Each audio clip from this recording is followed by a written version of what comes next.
ये कहानी है एक गरीब मोची की, जो एक छोटे से गांव में अपनी पत्नी के साथ रहता था। मोची के घर के हालात दिन पर दिन बिगड़ते जा रहे थे। घर में जो भी राशन था वो भी खत्म होता जा रहा था। ऐसे ही एक दिन मोची ने अपनी पत्नी से कहा, अब मुझे और यहाँ नहीं रहना। यहाँ ना तो कोई कमाई हो पा रही है और ना ही कोई काम मिलता है। अरे पड़ोस का गांव बहुत बड़ा है, अब मैं वहाँ जाकर अपना मोचीगिरी का काम करूँगा। कुछ दिन घर से दूर रह लूँगा, कम से कम घर का खर्चा चलाने लायक कमाई तो हो जाएगी वहाँ। क्यों, वहाँ के लोगों के जूते चप्पल ज्यादा टूटे हैं क्या, जो आपको वहाँ जाकर ही मोचीगिरी करनी है? अरे अपनी जन्मभूमि में रहकर तो सिक्के कमाए नहीं जाते, पराए गांव जाकर कमाएंगे ये पैसे। अगले दिन सुबह सुबह मोची चुपचाप अपने जूते चप्पल ठीक करने का सामान उठाकर दूसरे गांव की ओर निकल पड़ा।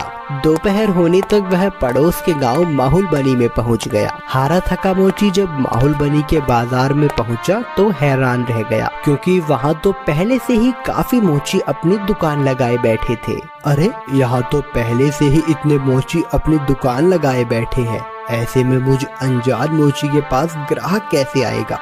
लगता है यहाँ से भी खाली हाथ ही जाना पड़ेगा मुझे। नहीं, खाली हाथ घर भी तो नहीं जा सकता।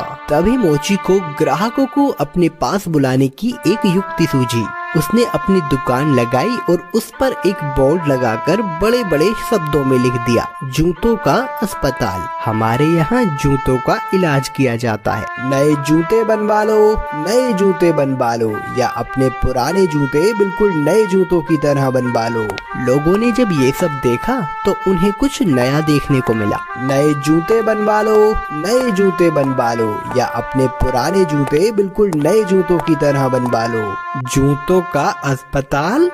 अरे भाई मोची, जरा मेरे इन जूतों का इलाज तो करो। हाँ जी सेठ जी, अभी किए देता हूँ। मोची अपने छोटे से अस्पताल पर बैठकर सेठ के जूतों का इलाज करने लगा। ये लीजिए, अब आपका जूता बिल्कुल स्वस्थ है। अरे भाई वाह, कितना हुआ इसके इलाज का खर्च? बस साहब, सिर्फ एक तांबे का सिक्का। लो ये लो। ऐसे ही दूसरा ग्राहक मोची के अस्पताल में अपने जूतों का इलाज कराने आया। मोची ने जूतों का इलाज किया, पैसे लिए और बाकी ग्राहकों का इंतजार करने लगा। आज तो मैंने बहुत पैसे कमा लिए हैं। अगर मैं ऐसे ही काम करता रहा तो बहुत पैसे जमा कर लूंगा और एक घोड़ा खरीदूंगा।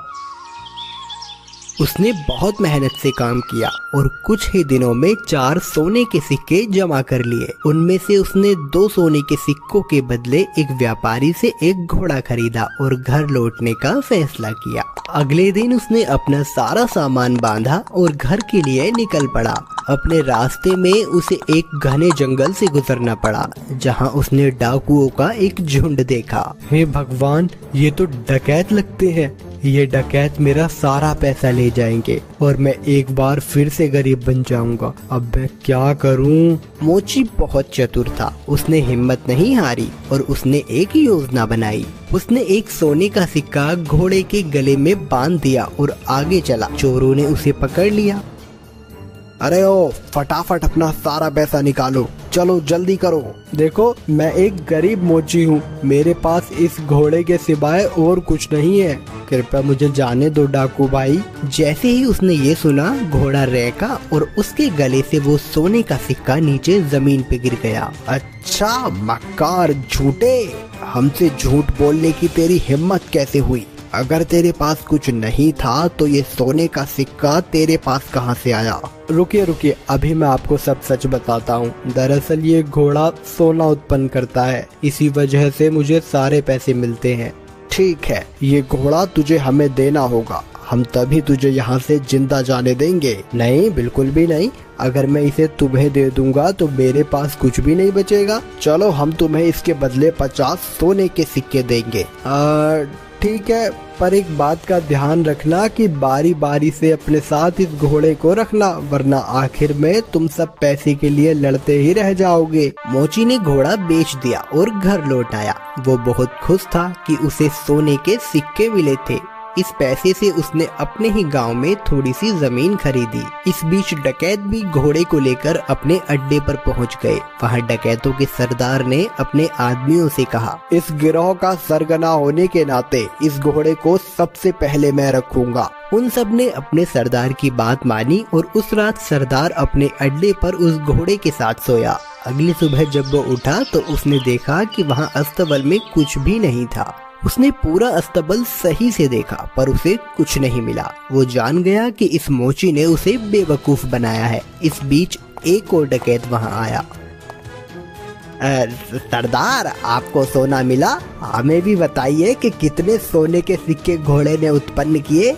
तुम खुद ही ये पता लगा लोगे जब आज रात तुम खुद ही इस घोड़े को रखोगे। सरदार ने किसी से कुछ नहीं कहा क्योंकि वह अपने आप को बेवकूफ साबित नहीं होने देना चाहता था। एक एक करके सभी डकैतों ने घोड़े को अपने साथ रखा पर उनमें से किसी को कुछ नहीं मिला। वे सब समझ गए कि उन्हें बेवकूफ बनाया गया है। उस मोची ने हमें बेवकूफ बनाया है, अब हम उसे सबक सिखाएंगे। सरदार, उसने ये साधारण सा घोड़ा हमें 50 सोने की मोहरों में बेचा है। हम उससे अपना पैसा वापस लेंगे और हमें धोखा देने की जुर्रत की सजा देंगे। हाँ चलो चलो। वे सब के सब मोची के घर की तरफ निकल पड़े। मोची अपने खेतों में काम कर रहा था। उसने सभी डकैतों को अपने घर की तरफ आते हुए देख लिया। मोची जल्दी से अपने घर में गया और अपनी पत्नी से बोला, अरे भाग्यवान, मेरी बात ध्यान से सुनो। अभी एक डकैतों का झुंड यहाँ आएगा और जब वो मेरे बारे में पूछे तब तुम उनसे कहना कि मैं खेतों में काम कर रहा हूँ। फिर हमारे कुत्ते जबरा को भेजना मुझे बुलाने के लिए। ये कहकर वो अपने घर के पीछे छुप गया। कुछ देर के बाद चोर वहाँ आ पहुँचे। वो मोची कहाँ है? बुलाओ उसे, हम उससे बात करना चाहते हैं। वो तो खेत पर गए हुए हैं। आप रुकिए, मैं अभी अपने कुत्ते को भेजती हूँ उन्हें बुलाने के लिए। जबरा, तनिक अपने मालिक के पास तो जाना और जाकर उनसे कहना कि कुछ लोग उनको बुलाने आए हैं। ये सब क्या है? क्या जबरा सचमुच तुम्हारे पति को यहाँ ले आएगा? जरूर, वो हर बात समझता है। जब वो खेत पर होते हैं और मुझे उनसे बात करनी होती है तो मैं बस जबरा को उनके पास भेज देती हूँ और जबरा मेरी बातें उन तक पहुँचा देता है। डकैत मोची की पत्नी से बात कर रहे थे तभी मोची वहाँ आ पहुँचा। ओह डकैत भाई, आप आए हैं। जबरा ने मुझे बताया कि आप मुझसे कुछ बात करना चाहते हैं। हमें तुम्हारे इस घोड़े से कुछ नहीं मिला। तुमने हमें धोखा दिया, हमसे झूठ बोला। अरे आप कैसी बात कर रहे हैं? मुझे लगता है आपको कुछ तो गलत फहमी हुई है। आज जो कुछ भी मेरे पास है सब कुछ उस घोड़े की बदौलत ही है। अच्छा चलो ठीक है, हम तुम पर एक बार और विश्वास करते हैं, पर उसके बदले तुम्हें हमें ये कुत्ता भी बेचना होगा। अरे नहीं, बिल्कुल भी नहीं, मैं इस कुत्ते को तुम्हें नहीं बेच सकता। अरे चलो, हम इसके लिए तुम्हें 40 सोने के सिक्के देंगे। थोड़ा इनकार करने के बाद मोची सहमत हो गया कुत्ता बेचने के लिए।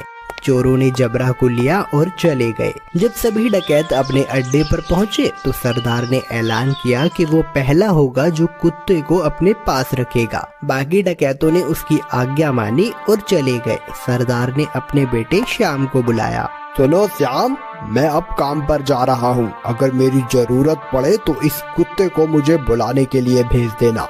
जैसा आप कहो पिताजी। कुछ देर बाद एक डकैत को अपने सरदार से एक काम आन पड़ा। उसने श्याम के पास आकर सरदार को बुलाने के लिए कहा, आप रुकिए, मैं तुरंत उन्हें बुलावा भेजता हूँ। जबरा, जा और जाकर पिताजी से कहना कि कोई वहाँ आया है उनसे मिलने। जबरा सरदार के अड्डे से भागा और बजाय सरदार के पास जाने के वो सीधा मोची के पास गया। जब सरदार घर वापस आया तब उसने देखा कि जबरा वहाँ नहीं था। वो जान गया कि जबरा जरूर अपने मालिक के पास गया होगा, तो वह अकेला फिर से मोची के घर गया।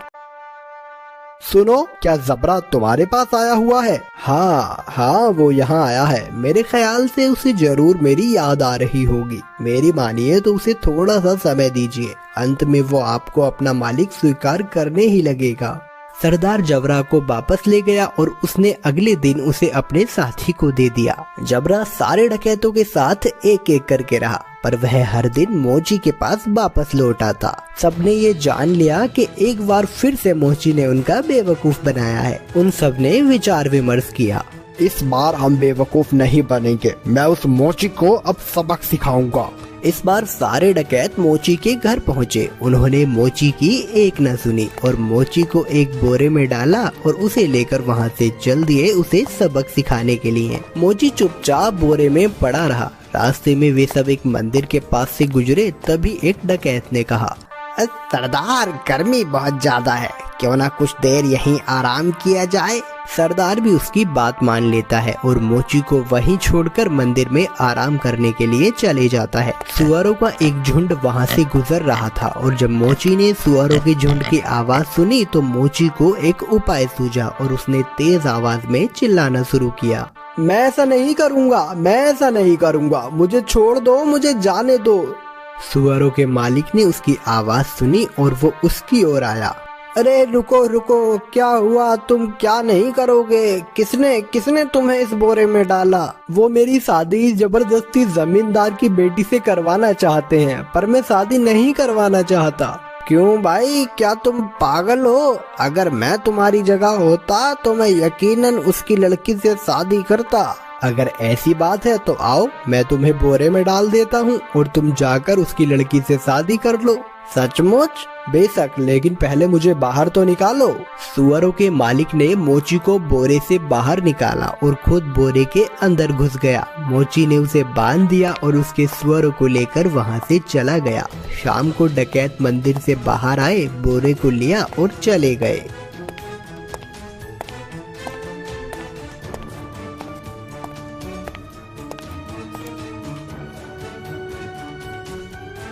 क्यों ना इस मोची को हम यहाँ इस कीचड़ में फेंक दें, ये इसे अच्छा सबक मिल जाएगा। डकैतों ने उसे कीचड़ में फेंक दिया और वहां से चले गए। वापस आते हुए उन्होंने मोची को सड़क पर देखा और वो हैरान रह गए। अरे तुम यहाँ कैसे पहुँचे? डकैत भाई, उस कीचड़ के नीचे एक जादू स्थान था और वहाँ बहुत सारा सोना था और बहुत सारे सुअर उस सोने की रखवाली किया करते थे। मैं इन सुअरों की मदद से वहाँ से वापस आया और कुछ सोना भी अपने लिए लेकर आया हूँ। अब फिर से वहीं जा रहा हूँ। अरे सुनो, हमें तुम उस जादुई स्थान पर ले चलो और खबरदार, तुम वहाँ रखे सोने को अब हाथ भी नहीं लगाओगे। पर मैं, अरे जैसा मैं कहता हूँ वैसा करो। ठीक है, अगर तुम जोर देते हो तो। डकैतों का झुंड उस कीचड़ के पास आ पहुंचा और एक एक करके कीचड़ में कूद गया, लेकिन किसी के हाथ कुछ न लग सका और इस तरह फिर एक बार मोची ने अपनी चतुराई से अपनी जान बचा ली।